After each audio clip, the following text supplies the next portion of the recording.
Hello everyone, welcome to Knowledge Nidhi Plus. Knowledge Nidhi Plus में आप सभी का स्वागत है।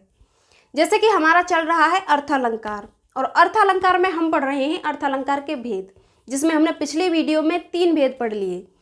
हमने पढ़ा था उपमा अलंकार, रूपक अलंकार और उत्प्रेक्षा अलंकार। तो हम 3 अलंकार पर बात कर चुके हैं और आज हम चौथे अलंकार की बात करेंगे।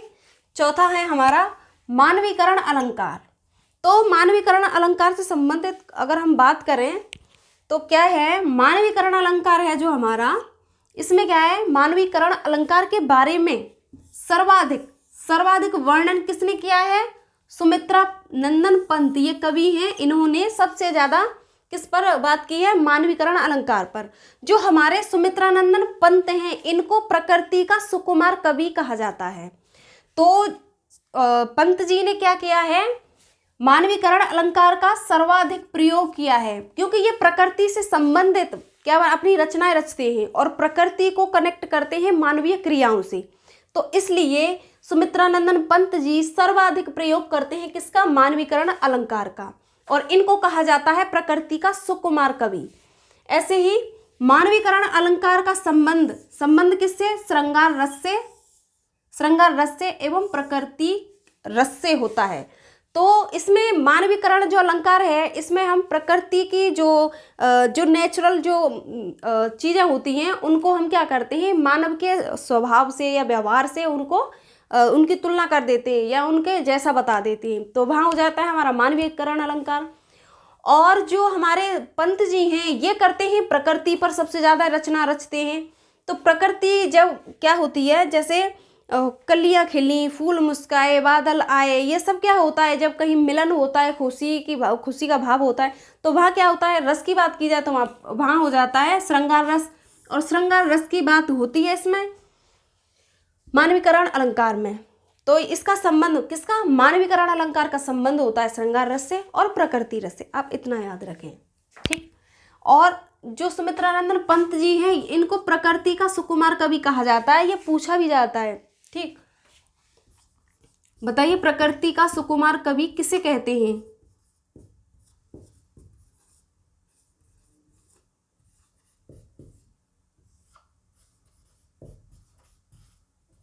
तो हमारे हो जाएंगे पंत जी, इनको प्रकृति का सुकुमार कवि बोलते हैं।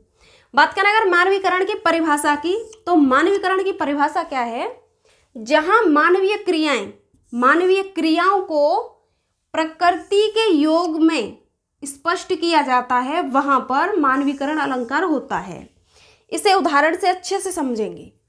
जैसे मेघ आए बड़े बन ठन के, तो मेघ क्या है? बादल हैं, एक प्रकृति की देन है। जो बादल हैं वो नेचुरल हैं। तो मेघ आए बड़े बन ठन के, तो बन ठन के आए, ये बनना ठनना या बन ठन के संवर के। तो सवरना, सजना सवरना, बन ठन के चलना, ये किसकी क्रियाएं हैं? ये मानव की क्रियाएं हैं। और इनकी बात कहाँ की जा रही है? इनको जोड़ा जा रहा है प्रकृति से। तो यहाँ पर क्या है? यहाँ हो जाएगा मानवीकरण अलंकार। प्रकृति की क्रियाओं को मानवीय क्रियाओं का रूप दे दिया जाए, वहाँ होता है मानवीकरण अलंकार। ऐसे ही फूल हंसते हैं? नहीं हंसते हैं। फूल जो हंसने की जो क्रिया है या कला है, ये सिर्फ मानव को ही प्राप्त है, अन्य किसी को नहीं है। तो यहाँ पर जो फूल खिल जाते हैं, तो कहा जा रहा है कि फूल हंसे। तो हंसना ये क्या है? मानवीय क्रिया। और बात किसकी की जा रही है? इसे जोड़ा जा रहा है प्रकृति से। फूल हंसे, कलियां मुस्काईं, कलियां मुस्का सकती हैं? नहीं, ये मानवीय क्रियाएं हैं और इनको प्रकृति से जोड़ा जा रहा है। तो यहाँ हो जाएगा मानवीकरण अलंकार। ऐसे ही मेघमय आसमान में उतर रही है संध्या सुंदरी परीसी, तो परीसी मतलब सुंदरी परीसी धीरे धीरे। परी क्या है? ये परी के मतलब सुंदर स्त्री कह सकते हैं। और संध्या को कहा जा रहा है कि संध्या ये उतर रही है परी के तरह, धीरे धीरे उतर रही है। कलियां दरवाजे खोल खोल, क्या कलियां दरवाजे खोल सकती हैं? नहीं खोल सकती, ये मानवीय क्रियाएं हैं। कलियां दरवाजे खोल खोल, जब झुरमुट में मुस्काती हैं, कलियां मुस्काती हैं झुरमुट में, दरवाजे खोल खोल कलियां झुरमुट में मुस्काती हैं। तो ये मुस्कान वगैरह ये सब क्या है? ये मानवीय क्रियाएं हैं। सागर के उर पर नाच नाच, क्या सागर के उर पर नाच नाच करती लहरें कोई नाचती हैं? नहीं नाचती। ये नाचना, गाना, हंसना, सजना, संवरना सब मानवीय क्रियाएं हैं। नाच नाच करती लहरें मधुर गान, और मधुर गान क्या ये गा सकती है? नहीं गा सकती। मानव ही गा सकता है। मतलब मानव को ही इतनी अच्छी अच्छी आदतें भगवान ने मानव को दी हैं। हंसना, सजना, संवरना, रोना, नाचना, गाना, ये सब क्या है? ये सब मानवीय क्रियाएं हैं। इन मानवीय क्रियाओं को प्रकृति से जोड़ा जा रहा है या प्रकृति की तुलना की जा रही है मानव के रूप में, तो वहाँ होता है हमारा मानवीय अलंकार। तो ये हो जाएगा हमारा मानवीय अलंकार, जहाँ मानवीय क्रियाओं को प्रकृति के योग में स्पष्ट किया जाता है। तो अब हम आगे बात करेंगे। मुझे आशा है कि आपको मानवीकरण अलंकार अच्छे से समझ में आया होगा। अगले अलंकार की बात करेंगे।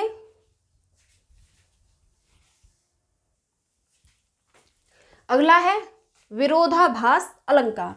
इसमें क्या होता है? विरोधाभास, इसके नाम से ही विदित है कि यहाँ पर विरोध का आभास होता है। क्या होता है यहाँ पर? विरोध का आभास होता है।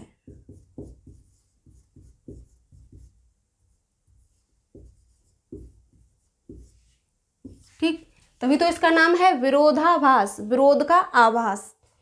जैसे बात करें परिभाषा की, जहां वास्तविक विरोध ना हो, ठीक है, जहां पर वास्तविक विरोध ना होकर क्या होता है? विरोध का आभास, आभास मात्र हो, वहां होता है विरोधाभास अलंकार। तो यहाँ पर जो विरोधाभास अलंकार है, यहाँ पर वास्तविक विरोध नहीं होगा लेकिन विरोध का आभास होगा, वहां हो जाएगा विरोधाभास अलंकार। जैसे उदाहरण से समझेंगे। उदाहरण की बात करें तो उदाहरण में क्या है? या अनुरागी चित्त की, चित्त मतलब मन, या अनुरागी चित्त की गति समझे नहीं कोई। तो जो हमारा अनुरागी, जो वैरागी हमारा जो मन है, इसकी कितनी गति, कितना फास्ट चलता है ये। पल भर में यहाँ बैठा है, पल भर में पता नहीं कहाँ पहुँच जाए, दिल्ली, बम्बई, पता नहीं विदेश में पहुँच जाए। तो ये क्या है? इसकी गति इतनी तेज है, इसकी गति को कोई समझ नहीं सकता। या अनुरागी चित्त की, चित्त मतलब मन की, गति समझे नहीं कोई। ज्यों ज्यों बूढ़े श्याम रंग, ज्यों ज्यों बूढ़े श्याम रंग, त्यों त्यों उज्जवल होय। ज्यों ज्यों ये भक्ति में लीन होता है या श्याम की भक्ति में लीन होता है, ज्यों ज्यों बूढ़े श्याम रंग, त्यों त्यों उज्जवल होय, उतना ही प्रफुल्लित होता है, उतना ही ये चमकता है।